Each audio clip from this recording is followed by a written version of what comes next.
I think how you spoke to quality is really important because often I see a bit more of a reductionist kind of definitional use of the word quality, particularly when one is speaking to protein.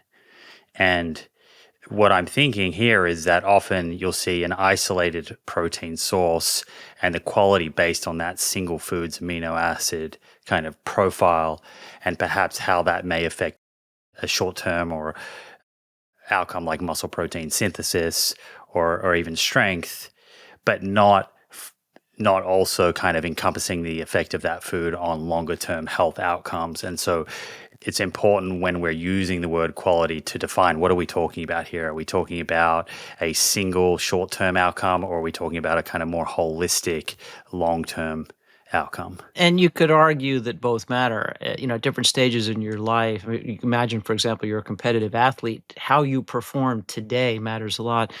But fortunately, the two are highly compatible for the most part, Simon. And with rare exception, most Americans get far more protein and far more of all of the essential amino acids than we need for minimal requirements. And there's some potential argument for more in athletes who are focused on strength in particular and muscle bulk, so competitive bodybuilders and weightlifters, so forth, may benefit from more. Most athletes focused on stamina probably don't derive a particular benefit from extra protein. But they do derive a real benefit from a rich infusion of antioxidants from a wide variety of plant foods, which favor muscle recovery. So you need the critical amount of protein, but that's by no means the only thing you need. And I'm not just talking about years in life and life in years. I'm talking about, winning Wimbledon today. I'm talking about performance today. Optimal nutrition in the short term and optimal nutrition in the long term are much more alike than different. We tend as a society to fall in and out of love with particular nutrients, and they become either silver bullet or scapegoat, and that's always been wrong. You mentioned reductionism, and I would agree with you. I'm avoiding that. I'm looking holistically at diet quality. But if I were to be reductionistic for a second and give you the one word thing we need to focus on to optimize diet quality, my one word would not be sugar or salt or fat or protein or carbohydrate. My one word would be balance. Because think about it, if you are Inuit and you're eating seal or whale, if you have a massive intake of omega-3, we've all heard that omega-3 fat is really good for us. Well, the Inuit don't need more. If anything, they get too much. Now, does that mean omega-3 has gone from being a good thing to a bad thing? No. It's just if you're getting massive amounts of it, more is not helpful to you. It's coals to Newcastle. If you tend to get too little, more moves you toward balance, and it's a good thing. So when you get more of what you tend to get too little of, it moves you toward balance. That's good. When you get more of what you already have too much of, it moves you further away from balance, and imbalance is bad. It's bad for physiology. It's bad for metabolism. When you get less of something you tend to eat in excess, that's a good thing. When you get less of something you're not getting enough of, that's a bad thing. And those conditions vary around the world. So there are absolutely places around the world prone to famine where there is widespread protein deficiency, and more protein is a critical consideration in diet quality there. Just doesn't happen to be true here, where we all get way more protein and way more of all the essential amino acids than we need. So protein tends not to be rate limiting here. The one word that I would defend as the best single representation of the critical essence of diet quality is balance. And that's because of adaptation. Our physiology needs what it needs. And to be clear, those adaptations vary by species, right? There are animals that can only thrive on a entirely plant exclusive diet, and there are obligate carnivores as well. They can't swap diets. They can't metabolize what the other can metabolize. We're in the middle. We are constitutional omnivores. We've got choices, but I'm just pointing out there's this ineluctable link between physiology, metabolism, adaptation, and dietary requirements. And what all of that points to is balance. Provide your metabolism, your physiology with what it needs, you will thrive. Give it anything other than what it's adapted to thrive on, and you will thrive less. So if we were to get really practical for a moment here, what what does balance look like, or achieving greater balance for, let's say, the average American who is going to step into the grocery store, is hearing this and thinking, I'd like to increase my healthy eating index score and be more adherent to that way of eating. So I'd like to eat less of the nutrients that I'm perhaps over consuming and increase my intake of nutrients that I'm under consuming or not consuming at all. And I'm interested in what that looks like from a food perspective for my family. Yeah, and it's fortunately it's easy. Of course, Michael Pollan put it in 7 words, Simon: eat food, not too much, mostly plants. And, essentially, if you translate that into a response to your question, what should I do to fix what's broken?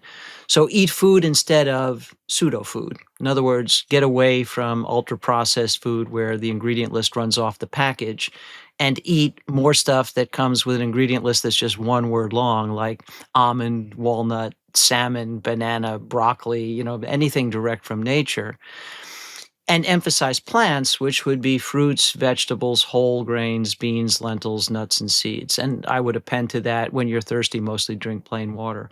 So in the grocery store, spend more time in the produce aisle, buy some cooking grains, get some nuts and seeds, but basically steer clear of stuff that looks like it glows in the dark. Steer clear of stuff where the ingredient list runs off the package. The more stuff you can buy that doesn't come in a package, that would be a good thing too. But, frankly, some good stuff does come in a package, so that's not obligatory. Steel cut oats come in a package, and dried lentils come in a package, and canned beans come in a package, chickpeas, all that's fine. So the package is not the problem per se.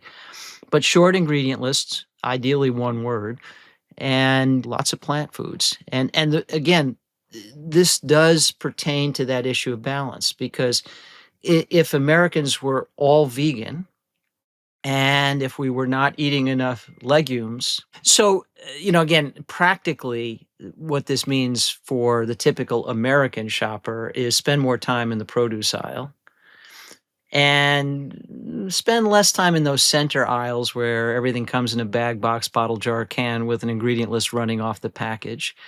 And the reason for this is we tend in America to eat a lot of meat, and we benefit from eating less meat and more plants. So more time in the produce aisle. We tend in America to eat a lot of ultra processed foods, which have all sorts of liabilities I think we should spend a fair amount of time talking about. So the more things you buy that have an ingredient list just one word long, foods direct from nature, the better. So it really is all about balance. If we were all vegan and had a very rich intake of a wide variety of plant foods, then it might very well be the case that recommending more of that would not improve diet quality. We'd have to recommend something else. But we tend to get too little fruit in the typical American diet. We tend to get too little vegetable in the typical American diet. We tend preferentially to eat meat as our protein source rather than beans and other legumes. And they have all kinds of advantages. They don't have the saturated fat. They have a high quantity of fiber. We tend to consume too much salt, mostly in the form of ultra processed and highly processed food. Worth noting, by the way, in passing, that salt intake in America is excessive, and 80% of the salt we consume is not from a salt shaker. It's processed into food. So eating less processed food means less sodium. We tend to get an excess of saturated fat, some of the other unhealthy oils. A lot of that comes to us in processed foods as well. And we get way too much added sugar, and that's processed into just about everything, into everything we eat, everything we drink. And again, if you shift to foods direct from nature, preferentially plants, you're avoiding all of that, reducing your intake of saturated fat, sodium, sugar. And it's not that any one of those is evil either. Saturated fat, there are a variety of different saturated fatty acids. They're not bad. In fact, they're a native part of our diet too. We just tend to get too much, and getting more of what you already have too much of, that's bad. That's imbalance. And sodium is an essential nutrient. As a physician, and I would imagine most of my colleagues at some point in their training or careers have seen this. I've seen hyponatremia. That's a low blood level of sodium. It's a devastating condition. It can be lethal. I've seen patients have seizures because of low blood sodium. It's an essential nutrient. So there's nothing evil about sodium. We must have enough of it. But we routinely get way too much of it, and that contributes to hypertension and strokes and heart attacks and kidney failure and so forth. So it's the excess that's harmful. So, again, balance is the key, and the means to that end for the typical American shopper would be buy less stuff with long ingredient lists and spend more time in the produce aisle. The average person is starving their microbiome every single day, and in turn, robbing themselves of their best health. Enter 38 Terra's Daily Microbiome Nutrition, or DMN. What's DMN, you ask? Well, who better to explain than 38 Terra founder and gastroenterologist, Dr. Will Bolsowitz. Thanks, Simon. DMN is a daily prebiotic blend we created to nourish your gut microbes with exactly what they need to thrive.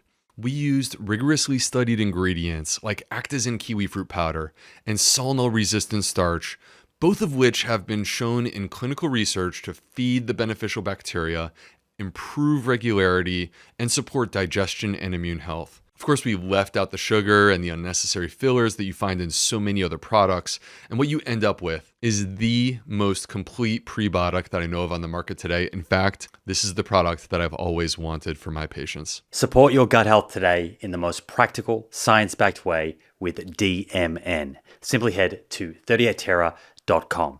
That's the numbers 38tera.com and use the coupon code THEPROOF at checkout for 10% off.